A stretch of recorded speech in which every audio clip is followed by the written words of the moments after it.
Welcome to Prestige Worldwide, the podcast, a weekly battle of wits, debating everything from horseshoes to hand grenades, all for the privilege to be called right. And now, your hosts, Bobo and Travis.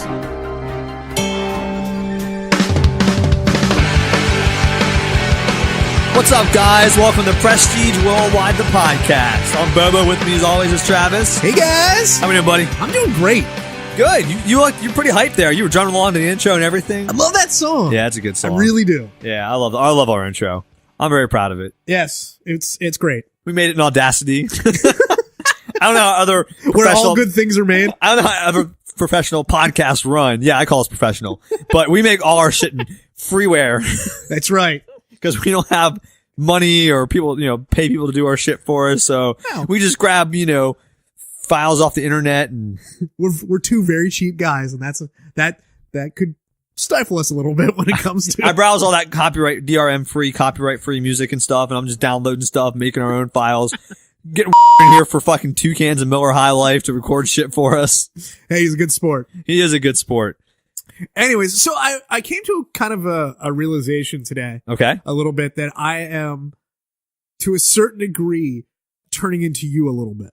And I need your advice. I can help you with that. Okay. I got some people you can call. So last week or a week or two ago, I went to a concert, which is a couple hours away from where we live. Okay. So for the drive, I was like, oh, it's going to be late till I get back. And it was, it was a work day. So I was like, you know what? I should probably get something like, to like eat or whatever on the way back. Huh? I grabbed candy.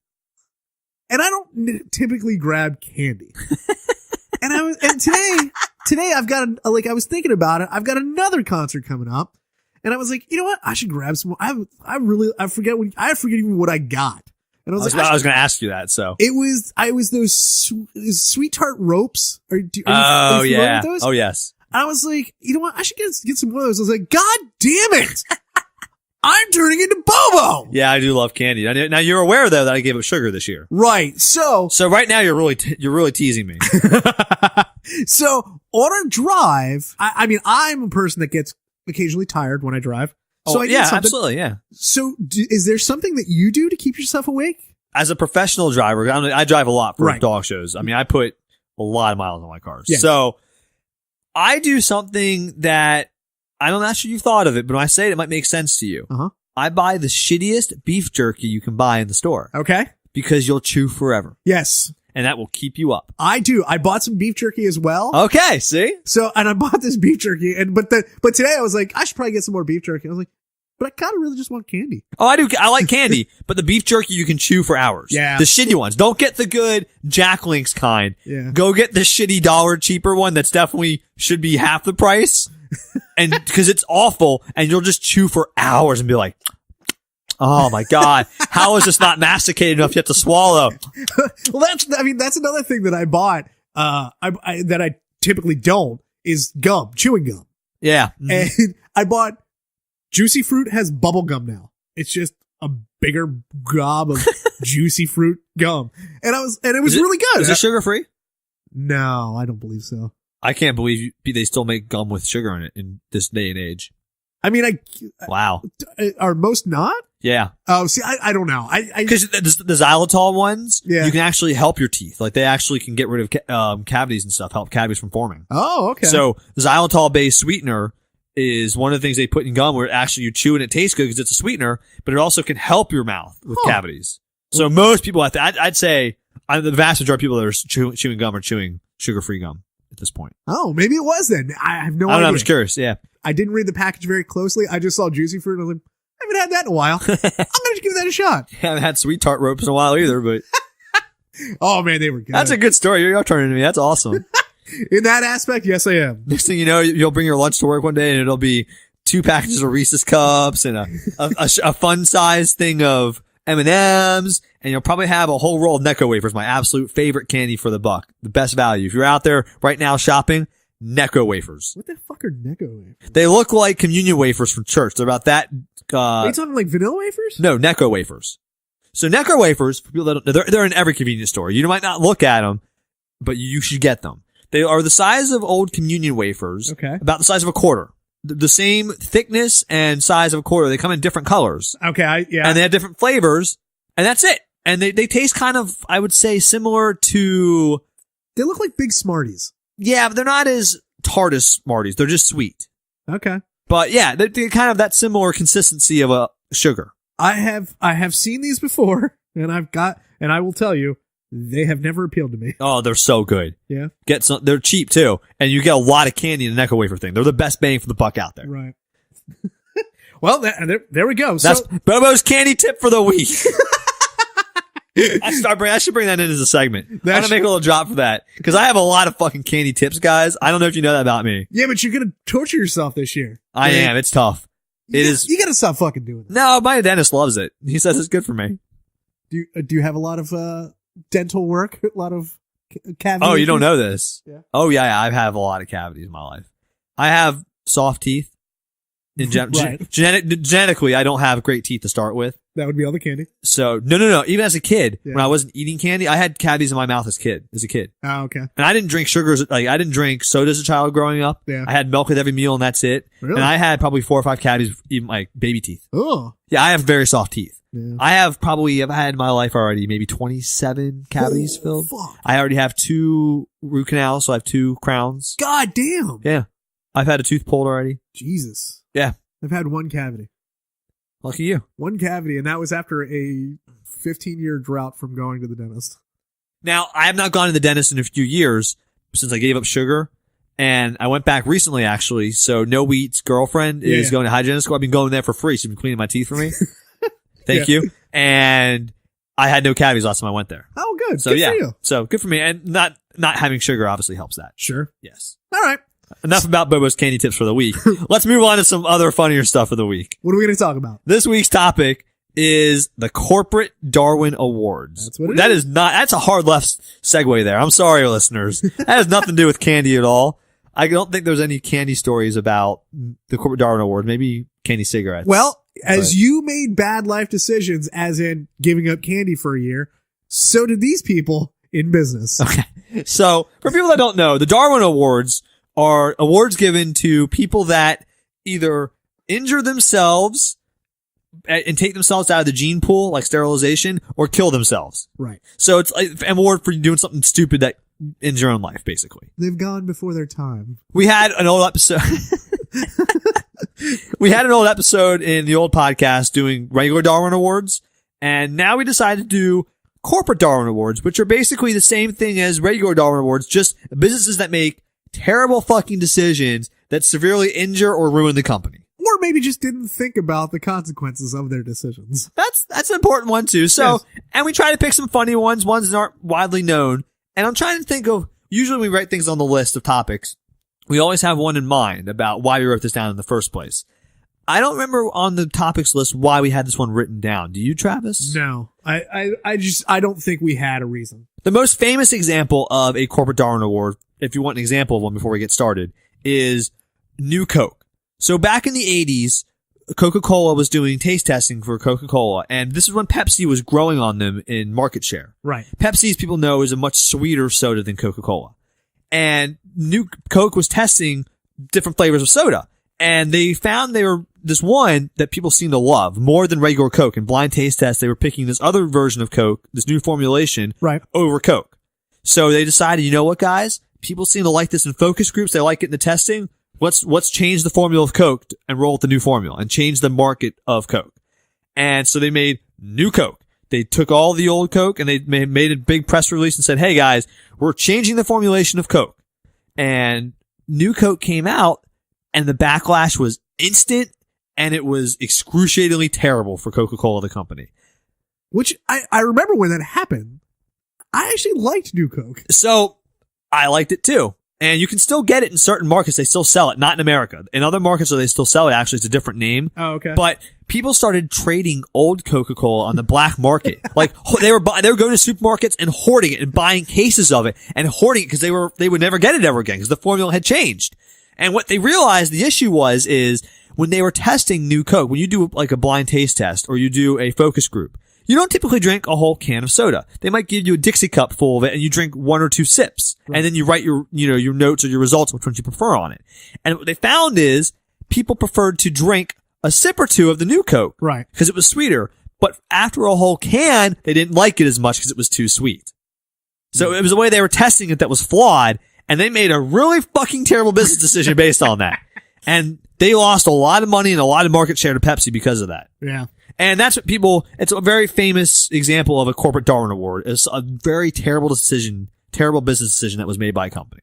So let's get into some other examples. We have a lot of other funny ones. Travis and I are fascinated by this topic because there's a lot of fucking people out there with, PhDs in business, DBAs that went to Harvard, Yale, Berkeley, Wharton, all these nice schools, and they make some fucking awful decisions. Yep. And you read these and you're like, how the fuck can any person with IQ over 60 think of this? Let alone someone that went to Harvard.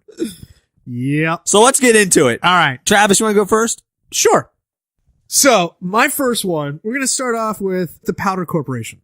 Powder being POWDR Corporation. Powder Corporation. Yes. Okay. So they are the corporation that owned part of the Park City Resort in Utah.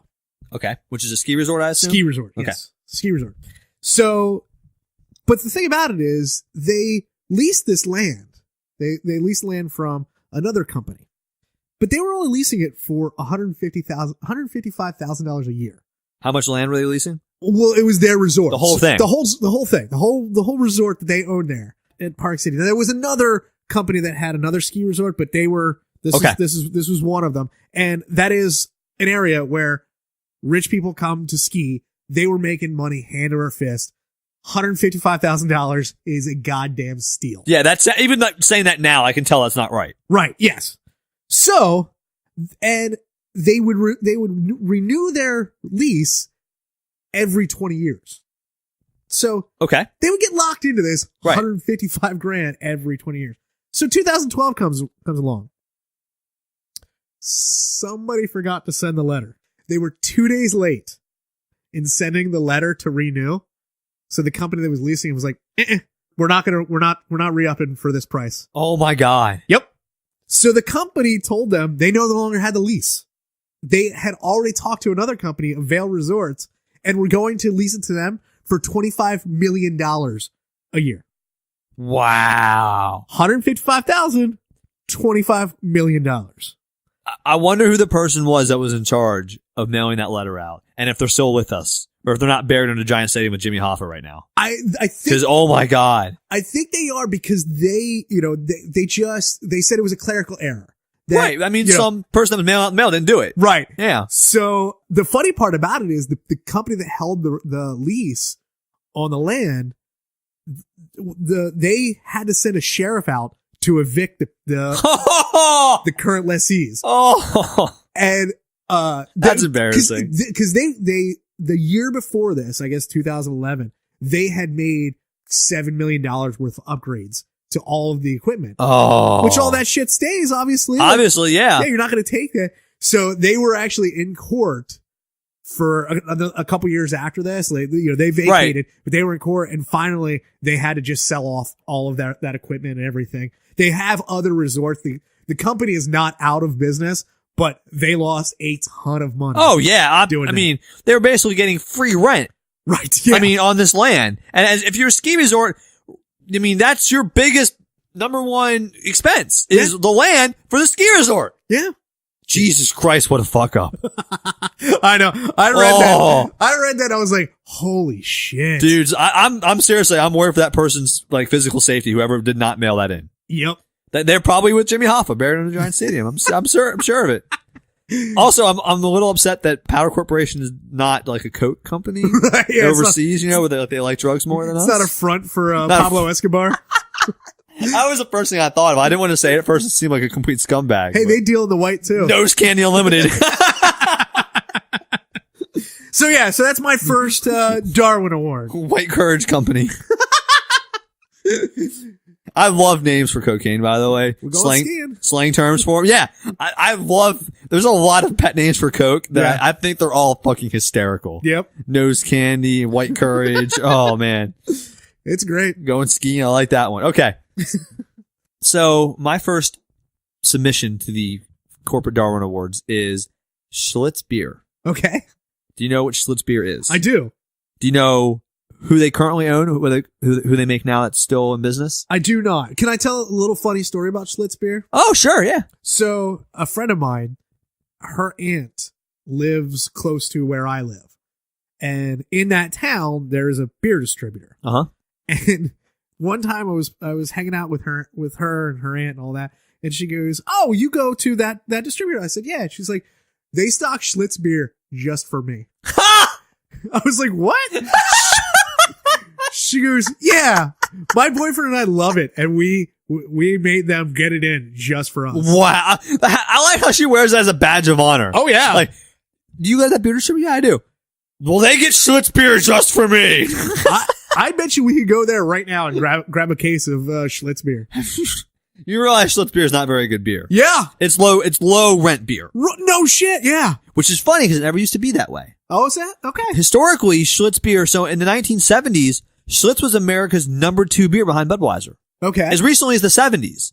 That's not that long ago. No. Our parents' generation grew up with Schlitz beer being on par with Budweiser as a corporation. Sure. Like they were the Coors, they were the Millers. Schlitz was right up there with them. Yeah. A regular staple beer. Sure. Schlitz nowadays, people that don't know, is basically rock gut beer. Yeah. You know who else they own that's still in business? When I say this name, it'll make sense to you. Who? Old Milwaukee. Okay. They own Old Milwaukee. They're from Milwaukee. That's where their base operations is. That's where they brew their beer at. Yeah. Old Beast is another Schlitz beer brand. Oh, the Milwaukee's Beast? Milwaukee's Best? Yeah. Yeah. Yeah, Beast. Yeah. Ugh. Old Milwaukee. So, anyways, let's talk about Schlitz beer. Okay. Now, here's the thing about Schlitz beer. They were, in the 70s, they were trying to find out a way to, get more money, get more profits, as all companies are. Sure. So, this was their idea. Schlitz beer decided that they could try to brew more beer in the same amount of time with their current production facilities, increase capacity. Sounds reasonable. Sounds reasonable. So here's what they did. The problem with Schlitz beer is they decided that they wanted to it used to take 40 days from them to brew like a batch of their beer. Okay. And they wanted to cut it to 15 days. Okay. That's a lot. That's less than half. Okay. Sure. So you need to change your production methods. So they did that by changing some of the ingredients. So they took out most of the barley malt that was in their beer that they were brewing and replaced it with corn syrup, which is cheaper. Sure. But it also brews faster because it's broken down because it's already a syrup. Right. They also were going to take out a stabilizer and replace it with silica gel, which is an artificial ingredient that it helps use to stabilize the beer. Sounds like the McDonald's of beer. So, that's the thing is they were replacing a lot of their ingredients with cheaper ingredients that will also increase the production time. Decrease the production. I'm sorry. Decrease the production, increase the capacity, increase the yield of beer. Yep. So they do this and they put out this beer.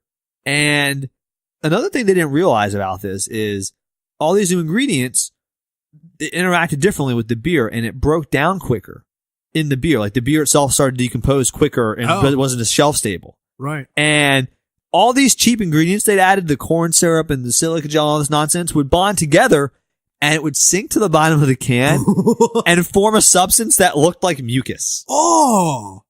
Yeah, that's right. And they had sold maybe 10 million cans of this beer with this issue. New Schlitz unfiltered. But they knew about this issue well before 10 million cans had been sold, but they waited till about 10 million cans had been sold before doing a recall. They waited for months. Yeah. They were getting all these complaints and they waited for months. They declined to do it. And eventually they had to make a huge recall of it, obviously. And the brand never recovered from that. Yeah, I mean, Because you now know Schlitz beer as being the cheapest rock good beer ever. And the brand is not even, it's owned by another corporation. I think it's owned by Stroh's company now. It got packaged off and sold in the 80s, obviously, to somebody else. And it's a rock gut beer. So is now. it back to what it was originally? No, it's still got all it's the Frankenstein beer with all the shitty ingredients. I mean, I'm sure they've changed the method since then. Yeah. But it never went back to being the beer it used to be. See, now I was at the beginning of this, I was like, you know what? I'm going to try Schlitz. Now I'm not going to try Schlitz. I wouldn't try Schlitz. That sounds terrible. Yeah. So if you wanted mucus in your beer back then, that's what you would buy, Schlitz. That was just a branding problem. It should have been Schlitz unfiltered. I like how you can put a spin on that.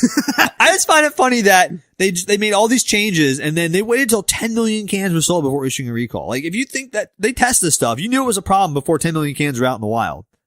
Fucking get your shit together. That's pure hubris. Exactly. That's exactly. I mean, Yeah. I read I'm not going to bring this one up too much. I read about another company. It was a peanut company that knowingly shipped their peanuts with salmonella in it.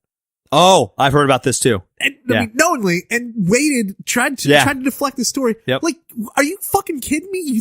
You don't think that's going to get out? Right. You know? And when that gets out that you did it knowingly, you're done. Yeah. As a company like that, you don't recover from things like that. Right. You know, when like companies that have honest mistakes, even really terrible ones, can sometimes recover. I mean, Netflix is a great example of that. When they packaged off the Quickstart thing, Quickstart, and they wanted to make two services and it cost more money. I mean, their market share plunged, their stock price rather plunged 77% because of that. That's almost out of business. Yeah. Now Netflix is more popular than they've ever fucking been. So you can recover from an honest mistake. Right. But when you pull an Enron and are trying to pull the wool over people's eyes, things don't go well for you. Yep. So, all right, give us another one, Jack. Lighten the mood a little bit. Lighten the mood a little bit. All right. So I'm gonna talk about Borders books. Okay.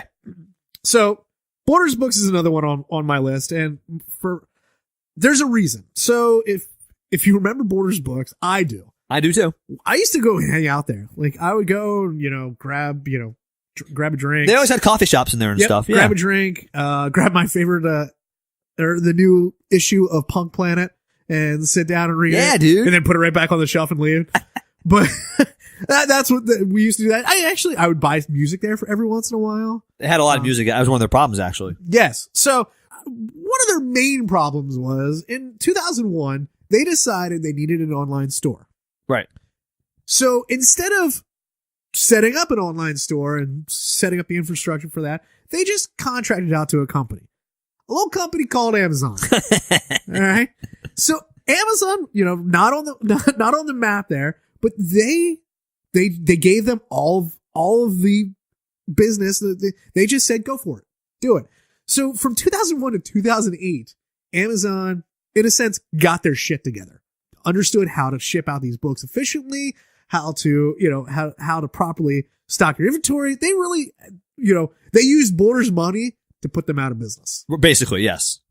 And also in this time, then, in 2008, Amazon went out on their own. And in researching this, I had to think back. I do remember Amazon just being purely books. I don't know how many people really remember that. No, I do too. Yeah, it used to be just books. Yeah. Yeah. And then they started branching out into ebooks. And that's where they really, it's where they really put the foot on Borders' neck.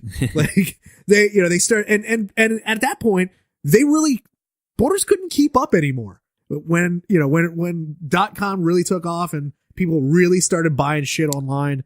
They had no presence because they'd outsourced it to another company. Yeah.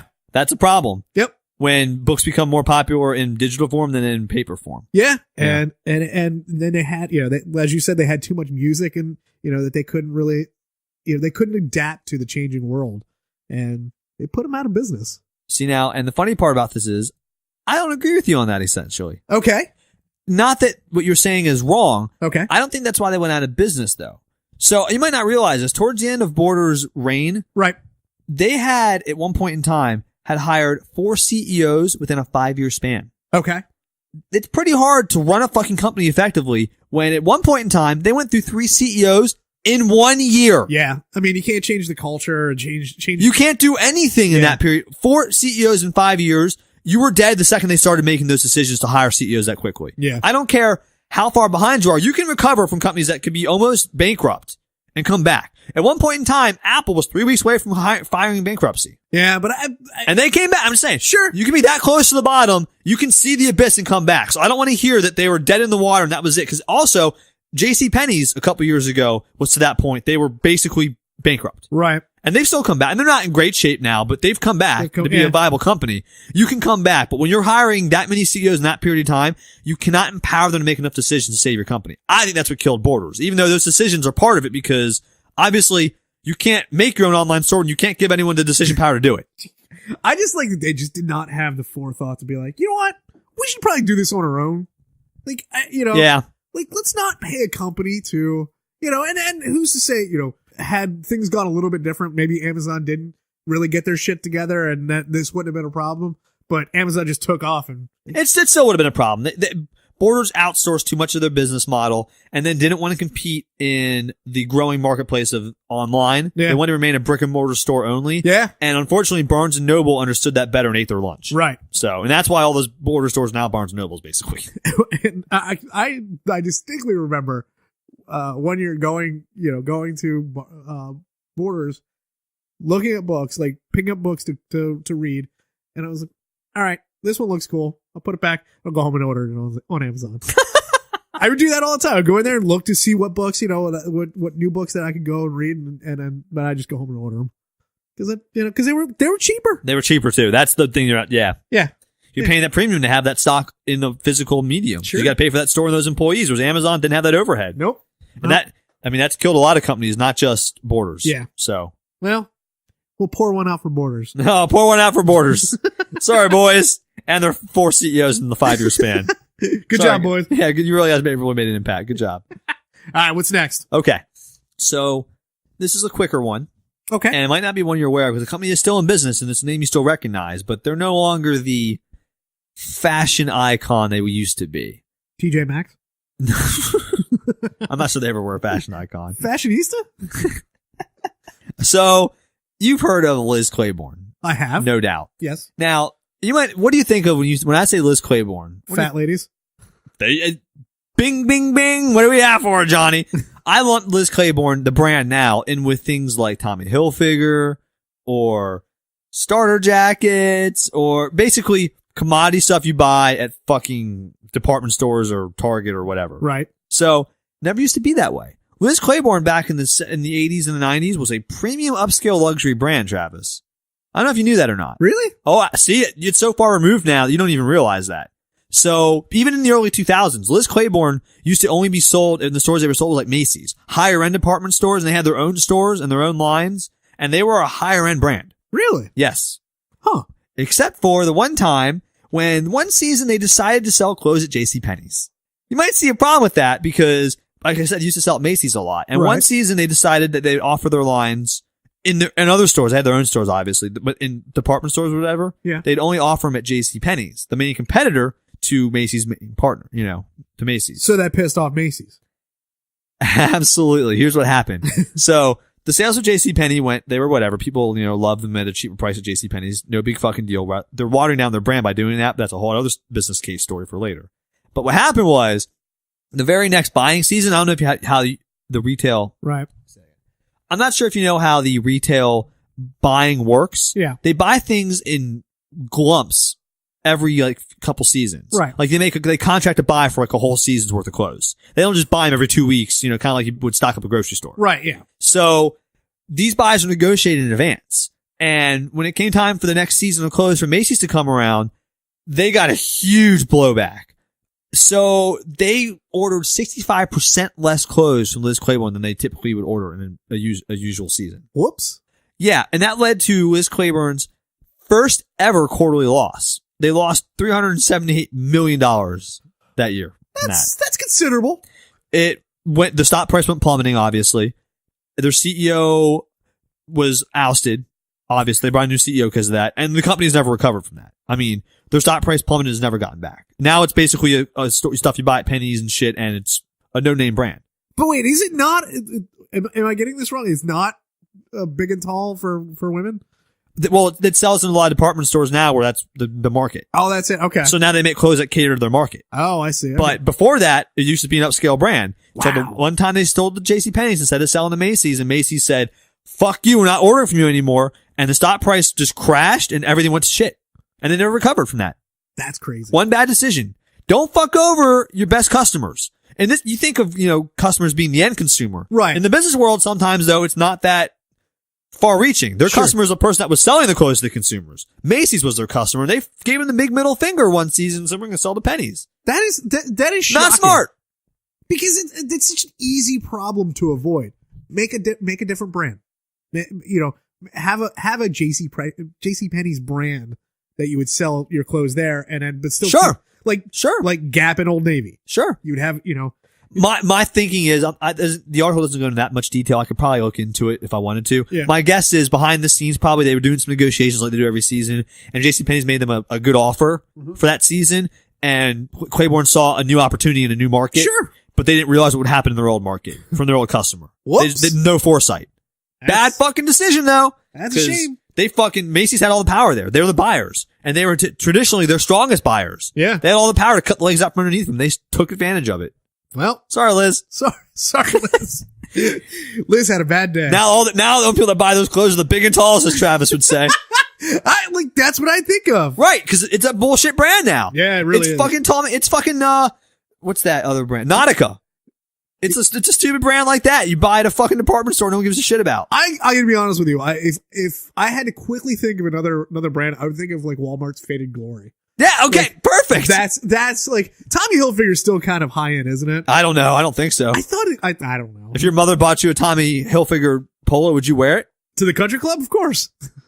Oh, okay. I wouldn't. I'd be like, fuck that. I'm saying that's country club wear. Like, I feel like that's still a little like, I don't know. I don't know. You know what? We'll put that in the poll this week. Is Tommy Hilfiger country club wear still? Sure. I want to know. All Call right. in. That's going to be the poll for this week. Cause I honestly don't know. I've assumed Tommy Hilfiger is kind of like stuff you buy your kid for middle school. Okay. All right. So next one. Well, you ready to move on? Yeah. Give us another one. Okay. So I'm going to go to Star Wars. Okay. All right. Everybody's probably, people are probably thinking, well, how is Star Wars a corporate Darwin Award? And I'm not talking about the first three movies, not the original three, but 1, 2, and 3. Those could be considered Darwin Awards. Jesus Although they made a Christ. lot of money though. They made a lot of money, but man, they hurt the brand. To be honest though, did they really? Cause guess what? Star Wars never seemed to get hurt by those. It didn't, as much as we hate the movies. Yeah. The brand never seemed to suffer from it. Kids still loved it. Sure. They still sold merchandise. Yeah. You know what I mean? I don't know. Well, it's funny that you should bring that up. So the reason why I'm talking about Star Wars is when they first were starting to put together Star Wars, George Lucas had written this script and he had envisioned this Western set in space. And he wanted to direct this, but they had to deal with money. Well, fortunately, he had just come off of a huge hit of American Graffiti. Great movie. And I've actually never seen it. But it did $200 million on a $775,000 budget. You've never seen American Graffiti? I have not. Oh, you should. It's actually a really good movie. I bet it is. Yeah, it's great. I just never have. But so, anyways, he came off of a huge hit. It also was nominated for Best Picture, Best Director, Original Screenplay, all that kind of good stuff. So he had a lot of clout in Hollywood. So his manager had encouraged him to ask for more money to direct Star Wars. He was paid $155,000 for directing American Graffiti, and they were saying he should probably ask for at least $500,000 to direct Star Wars. Not a huge jump, well, kind of a huge jump, but not unreasonable after that kind of success. Right. So there wasn't a whole in Fox Pictures. There wasn't a whole lot of enthusiasm behind Star Wars. They didn't really see the potential in it. And to be fair, George Lucas had been trying to make this movie for years, right, and had gotten no takers. Yeah. But now that he was super popular for American Graffiti, now he had some leverage to make the movie in the first place. Right. That's the only reason why they wanted to do it. Yes. The studio was never excited about it. Right. And they were just going to throw some money at him, right, and let him do it and let it go. So instead of asking for the $500,000 $500,000, he decided, hey, keep my pay the same. Give me the $155,000. And I also want all of the merchandising rights to Star Wars, which wasn't a problem because Fox had just tried to, or they were still recovering from the original Dr. Dolittle movie. They had tried to merchandise that, and it was a huge bomb. They couldn't make their money. It wasn't, that wasn't how you made your money at that point, through merchandising. Yeah, this is in the 70s, people. So right, merchandising and selling, toys and cereals and clothes through movies wasn't really a thing yet. Sure. So they gave him all the merchandising, but they also retained all the rights to the sequels. So not only did he get merchandising, but he got to do anything he wanted with the sequels. I believe it cost him $20,000 to do that, actually. $20,000. I think he agreed to take $20,000 less to get all that stuff, actually. To $20,000. That's it. 20 grand. Yes. Yep. So they agreed to this. All right. So let me throw some statistics at you. You got stats for me? I do, because I know you like them. So Star Wars in the entire time the entire time period up. This is probably, I think these stats are probably pre Force Awakens and Rogue One. So we're talking about $12 billion in revenue just from the themed toys. Okay. Licensed toys, those produce about $3 billion a year. Okay. Next 5 Star Wars movies, they go on to earn an additional $3.5 billion. We're talking billions here. Star Wars Empire has sold $4 billion worth of DVDs and VHSs, $3 billion worth of video games, $2 billion worth of books, and other various licensing, projects. So in that time period, we're talking $27 billion of potential profit that Fox didn't get. Right. And listen, George Lucas didn't get all $27 billion.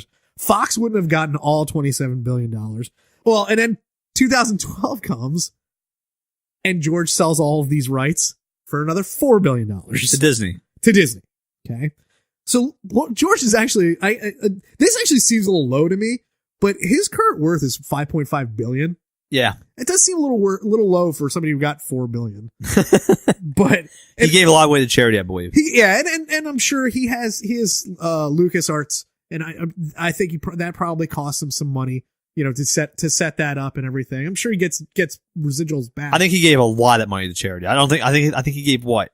He sold Star Wars to Disney for $4.05 billion, I believe. Yes. And there's no exact figure, but he had pledged to give the vast majority of it to charity. Oh. It's been rumored he gave it all to charity. Oh. So that's why he's not worth as much as I think he is. Oh, okay. I think he gave over $4 billion of that to charity. Well, even better, but that's right. All that money literally went to charity. Good job for George. Yeah. Yeah. And listen, the where this ties into corporate Darwin is it didn't put Fox Pictures out of business by any stretch of the imagination. In fact, if you go look at the movies they've put out, they've got an incredible run of movies that have made, most of the top grossing movies are theirs. Titanic, Avatar, the Star Wars. That was my problem with you. I knew what this was when you wanted to bring it in for a corporate Darwin Award. And my thing was, it's not necessarily a terrible business decision. It's an example of a missed opportunity. Well, it's an example of a missed opportunity, but where I think the terrible decision is don't give them all of the rights. Okay. Well, you get 90% of the merchandising rights. I think if you look at it though, to defend 20th Century Fox sure. here, they were probably thinking, hey, this guy wants $500,000 to direct this movie. We can get him to direct this movie for $155,000 and give him something that we think has no value because from their past experiences, this was worthless. Right. So they put the value in their mind of these merchandising rights at $350,000, the difference between the two he wanted. Yeah. And they said, okay, have them. That's what it's worth to us. Sure. And that was just a gross miscalculation. But again, at that time period, that was what they had to go on historically. So it's not. Yeah, but I guess it's. I don't know if you could have seen that coming. Well, hey, listen, to me, it's the same thing as Borders not understanding that the online market is probably something they want to hold on to. But Borders had many opportunities after that time period to rectify the situation and never did. Sure. That's a big difference. Right. Once you give these rights to Lucas, you can't 10 years later, but I want them back. Okay. I understand that. I just think this is, it's a, multiple $billion. Oh, they're probably kicking themselves. They fucked up on that. But sure. if you had known Star Wars was going to be that big of a hit back then, you know how many movie theaters passed on Star Wars? Yeah. How many film companies and studios? Right. They all should get Darwin Awards too. Sure. Some of them probably out of business. Oh, absolutely. That passed on Star Wars for nothing. Right. So, I mean, passing on things to me is tougher as a Darwin Award than making poor decisions. Do you know what I mean? Like, for instance, the common one people talk about is Blockbuster not buying Netflix for $50 million or something. Right. Who the fuck knew Netflix was going to be Netflix back then? Yeah. If you could have told me that, I would have raised $50 million fucking dollars. Yeah. I get that that Blockbuster went bankrupt and now Netflix is huge, but you don't know back then. Excite could have bought Google. Right, but back to the Borders, or back to the, not Borders, Blockbuster and Netflix thing. Yeah, but in that instance, they tried to compete then with Netflix. How they couldn't compete with Netflix is beyond me. Well, they didn't try till much later. That's the problem. If they had started their own service that day, they probably would have put them out of business. But they didn't see the value in it yet. But I did Blockbuster's online, or their, mail service. Yeah. Before I did Netflix. Right. Like, But I mean, they didn't start theirs until Right, yeah. Netflix is already a little bit established. But anyways, yeah. So it's a whole, But we digress. but we digress. I think that's an interesting thing that, I mean, somebody had the foresight to see it. George Lucas did. And how, you know what though? I'm just finding it funny how that man is so smart about some things. And then you listen to the dialogue in the prequels and you're like, how did you make this much money being this fucking stupid? You know, the other crazy thing is he's worth, $5 billion. We'll just call it $5 billion. Sure. It's worth $5 billion. How many movies has he directed? Do you know? 4.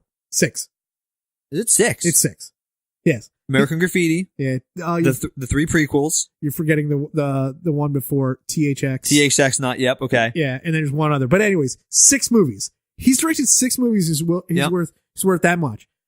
Steven Spielberg, on the other hand, has directed like over 30 million, 30 million, has directed a lot of movies, Steven. 30 movies and isn't close to him. Yeah.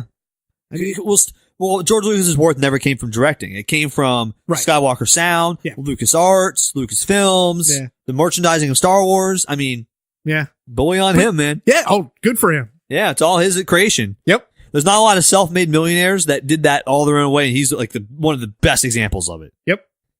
Moving on. I got one more, then we'll do the contest. Okay. You might have heard of this one, Travis. Okay. So do you know about the Hoover Company? Like the vacuum cleaners? Correct. Okay. Not the damn company? Not the damn company. That damn company? No. So the Hoover Company, they make vacuum cleaners. Uh-huh. This is an older one, right. but it's a classic example of always do your maths. Whoops. So back in the 90s, 1992, Hoover was carrying a huge surplus stock of washing machines and vacuum cleaners. Okay. And they wanted to try to get rid of them quickly, free some space up, free some inventory carrying capacity. Sure. And they made a promotion. If you buy more than 100 euros, this was a European company at the time. Okay. European division of it. If you buy more than 100 pounds worth of products, we'll give you free airline tickets. Oh. You already see the problem with this. So the price initially was for if you pay more than 100 pounds worth of any Hoover product, we give you 2 free tickets to anywhere in Europe, which they later expanded to anywhere in the US. Ooh. Yeah, because I don't know if you know this, but back then those tickets were kind of expensive in the early 90s. Like much more than 100 pounds to go to the US and back for 2 people. Right. So people started buying Hoover vacuums, not to use a fucking vacuum. Right. But to get plane tickets at discount. Shit. Yeah, man. Yeah. They lost a shitload of money. Dude, like, I why wouldn't you do that? That's like, cause flights, that makes sense for flights in Europe, cause flights in Europe would be relatively cheap to get around. But if you're going, to the US, that doesn't make sense at all. Yeah, they lost almost 50 million pounds in this debacle. Yeah. I mean, the British division of Hoover got scrapped and sold to an Italian manufacturer because of this. Right. But they had to sell it off for scraps, basically. Yeah. Because they went to court because they weren't honoring some of the tickets after things got out of hand. And it was a whole big fiasco. Jesus. But again, how do you not know back then what you're getting into? There's just no excuse to not know the prices of plane tickets and the price of your inventory, and that these plane tickets might cost more than the product you're selling. Right. Well, the only thing you can kind of see would be that you don't understand, or you didn't see people's greed, or not greed, but seeing the ingenuity of figuring that out. And I don't give a shit what I'm buying for 100 euros, but I'm getting 2 tickets. So where somebody's probably saying they're only going to need 1 vacuum, 1 washer, 1 dryer, whatever it is, all that they're selling. So you only need 1. But if somebody's going to buy multiples of that just to get plane tickets, they didn't see that coming. Right. Because they're stupid. Yes. Because there's no excuse not to see that coming. You're in business. You have smart people working for your company. You should know these things are going to happen. Yeah. Like you have to, if consumers can figure it out, you should have fucking figured it out. Everybody would have been getting vacuum cleaners for Christmas that year. Oh, I'm sure everybody was. And washing machines and tickets to fucking United States. Wow. They're probably selling them on the streets of New York. That's awesome. Next to the fake Oakleys. All right, you want to get to the contest All right, now? the contest. All right. We're going to go head to head on this. I'm going to let you go first because you let yeah. me go first today. So Okay. I'm going to extend that to All right. Olive Branch. This is a good one. Okay. Only because I find it how brazenly funny it is. All right. So I'm sure that everyone has probably heard of a company called the Sharper Image. Right. You used to be able to find these in airports and malls across America. When we were out on tour, I used to love going to Sharper Images Why? because you could just sit there. First off, you can sit there in massage chairs. We just spent like all day just playing with the gadgets. Oh yeah. It was so great. Sharper Image, people that don't know, is a store that used to sell kind of unique gadgets and kind of upscale, quirky tech products. It was kind of the brick and mortar Sky Mall. Yes. No, that's exactly what it was. It was brick and mortar Sky Mall. They used to have cool things such as massage chairs and neat little gadgets that would do things. And they were pretty, they were pricey stuff. There's some pretty expensive stuff they sold there too. Yeah, nobody ever fucking needed them, but they were cool to have. Yeah. If you wanted to buy a cool gadget for someone for a Christmas present, that was the place to go. Yeah. It was a cool store. They had some neat stuff. Yeah. So they made this product called the Ionic Breeze. And it was an air filter that would help you remove dust and pollen and other, neat particles from the air, basically. Okay. And Sharper Image at this time wasn't doing so hot when this product came out, but this didn't help it because they made this product and Consumer Reports gave them a bad review about it. Okay. They said it did not work well as intended. Sure. Sharper Image didn't like that too much. What'd they do? Well, so Sharper Image decided to fucking sue them for their bad review of their product. That seems a little petty, but okay. Well, here's what happens when you sue something like Consumer Reports. Consumer Reports is a non-biased organization that rates products that you can buy. They gave them a bad review based on their review of the product. It's pretty statistically valid. Like they test these things and they have studies, they document this stuff. So it's not just someone's, word of mouth. They have proof behind it. It's not really an opinion. Exactly. It is an opinion, but it's a documented opinion. It's not slander. Right. They can back up and support their arguments. Right. So when you sue them for basically slander, you better have a good fucking case. Sharper Image did not have a good case because this product apparently worked so poorly that the SEC went after them for false advertising. Oh, Jesus. Suing Consumer Reports opened the floodgates up for Sharper Image. They had to settle lawsuits with the SEC. They had to settle their lawsuit, which they lost, by the way, Consumer Reports. And then reports came out that the product actually released ozone into the air. Wow. Consumer Reports knew about that, by the way, and kept it under wraps until they got sued and said, oh, you're going to sue us? Well, guess what? Your product is fucking super unhealthy for people. Wow. Yeah. Sharper Image really fucked up. That's, wow, that's pretty Yeah. crazy. Don't stick your hand in the lion cage. And they went bankrupt after that. They couldn't, all these lawsuits piled up and the consumer blowback was significant because when you go after a reputable company like Consumer Reports, if you're not right, you're going to get eaten alive. Right. Yeah. And the media turned on them and consumers turned on them. I really thought when you brought up Sharper Image, you were going to bring up Trump steaks. Because that's where he exclusively sold them. Yes, it is. Trump steaks. Trump steaks. Steaks that you eat. Yes. At Sharper Image. Sharper Image. Just let that one sink in for a minute.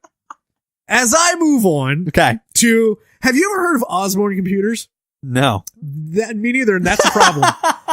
That is a problem. So Adam Osborne founded the company in 1980 after realizing there was a need for portable computers. Okay. Laptops weren't a thing, so he designed one. Cool. And it's actually a pretty cool little computer for the time, but it was, it was small enough it could fit underneath a plane seat. It was truly portable. Truly a portable computer. Right. So he started this company in 1980. 1981, in July of 1981, they released the Osborne 1. First model. Hot off the presses. Great success. I mean, they could not keep up. At the peak, they were selling 10,000 units a month. They just couldn't keep up. That's a lot preview, by the way, for a laptop back in 1981. Right. That's a lot of computers. Well, let me put that in a little perspective.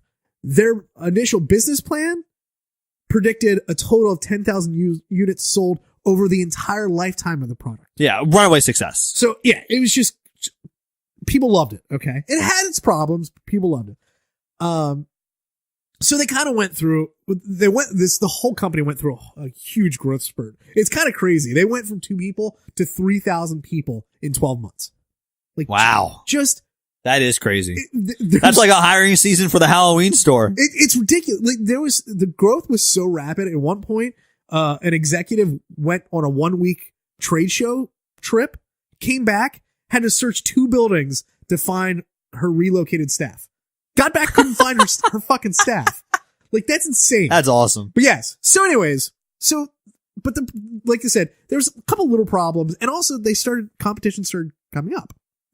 So in order to kind of stem the tide from the competition, because they had, they were more compatible with an IBM, they had bigger screens, they came up with the second model.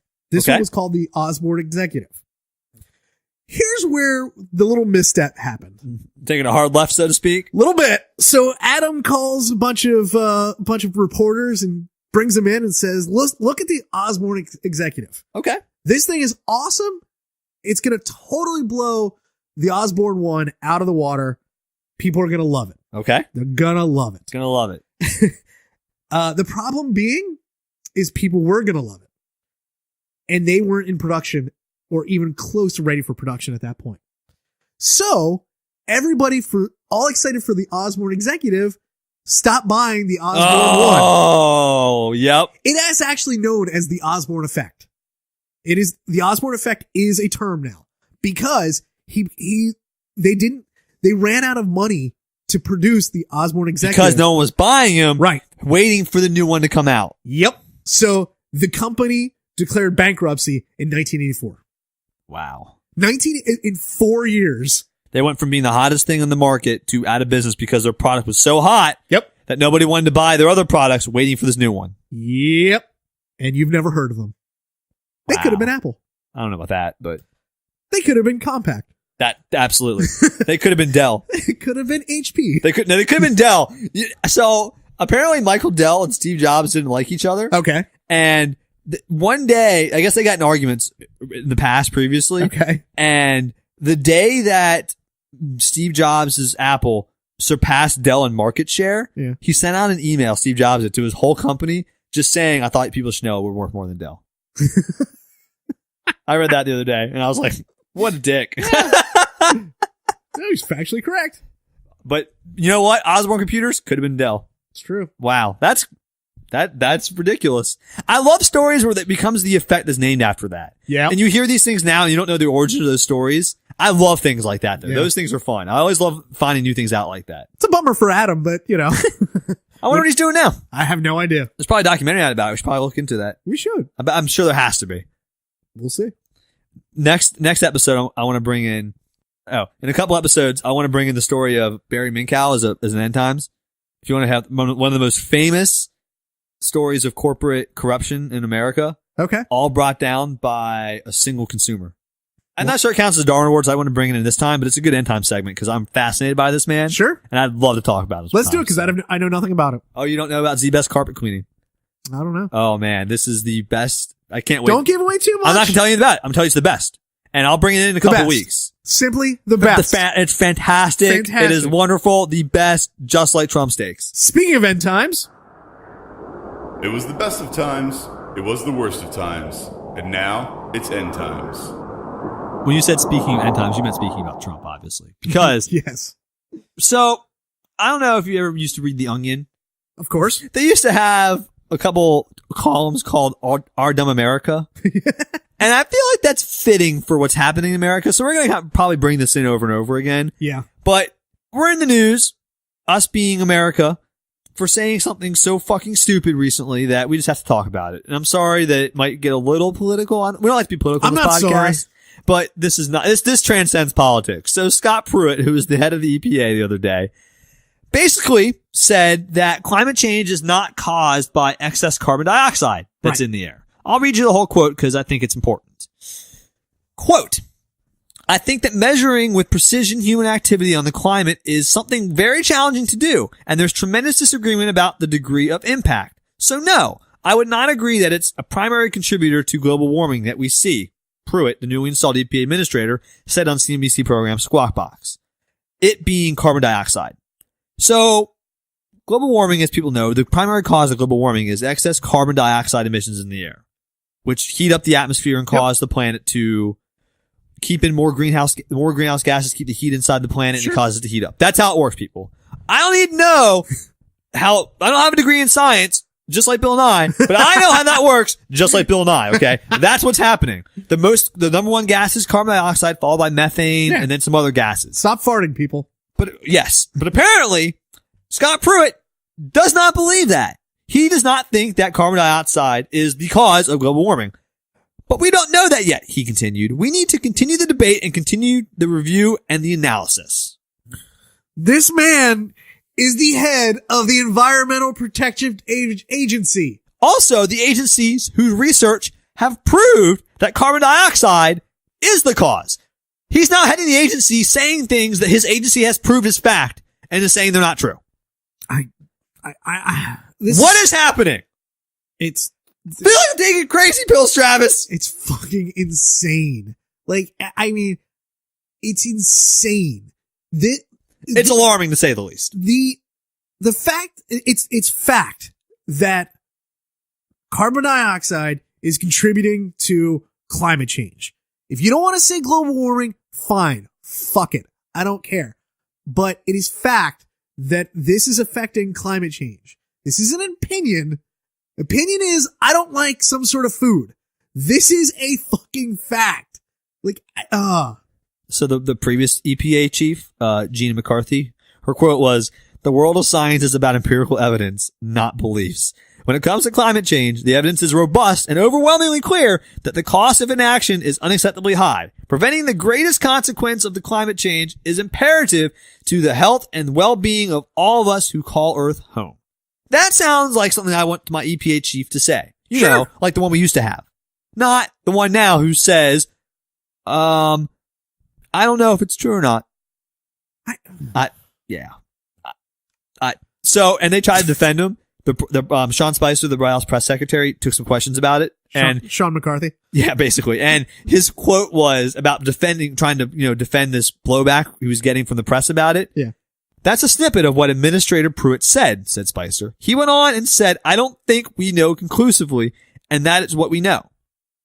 But it is what we know conclusively. How did it make things better, Spicer? That made them worse. Yeah. Jesus Christ. It's, yeah. I mean, I don't know. I don't want to bring in a lot of political stuff in this podcast, but when things like that happen where that transcends what political party you're a part of. It doesn't matter. Right. That's a fact. Yeah. We don't need people at the heads of our government that have basic knowledge of facts and just don't believe them and say different things. Right. That's a problem for everybody, no matter what side of the aisle you're on. And listen, yes, no matter what side of the aisle you're on, if you think that if you think there are different ways that we can stem the tide of global warming or climate change, that's fine. I can completely understand where you think about how we should get to it differently. That is where parties should be. Right. But when you completely deny what's causing it, right, and that it's even happening, right, you're just burying your head in the sand for no fucking reason. And your stupidity in that instance has consequences to others and to everybody, including yourself. Don't just deny it. If you have, I don't see how anybody can deny it. I don't either. It's mind boggling. Wrapping your head around it's impossible. It just gives you a fucking migraine. Yeah. We should all strive to try to. He's giving the EPA a Corporate Darwin Award. That's what he's doing right now. There it is. I mean, that's how you tie it back together. That's like the worst thing you could say as the head of the EPA. You can't make a worse decision than that. Sure. Wow. The number is 747 banging. Please call in and try to dissuade us that climate change is not caused by carbon dioxide. Or call in with your favorite example of a Corporate Darwin Award. That's 747-226-4464. PW the Podcast on Facebook, Twitter, Instagram, all the social medias. You can find us on iTunes, Google Play, Stitcher, YouTube, SoundCloud. Head over to those sites. Give us a 5-star review on iTunes. We'd appreciate it. Try to give us a review give us a thumbs up on YouTube. Yep. Subscribe to our YouTube channel. We need to get some more subscribers. Yeah. subscribe to iTunes, download it, tell your friends, tell your enemies, tell your loved ones, tell your liked ones, tell your I'm okay with you, but only on the weekends ones. Any of those. Tell Mitchell he should come on the show. Yeah, we'll talk to him. Also, on the website on pwthepodcast.com, hit the button "Want More," and there's where you can vote for the poll, and let us know if Tommy Hilfiger is still country club wear. Yes, I need to know that. And if I win the poll, maybe I'll tell the joke next week that I have not told you yet. Oh yeah, I thought about it again the other day. That joke is I can't wait to tell you, Travis. It's so funny. Right. The anticipation. We already had 10 times. We'll do this week, but we're gonna get to the joke. I fucking promise. If I win the poll, I'll get to it. Okay. All right. See you guys next Tuesday.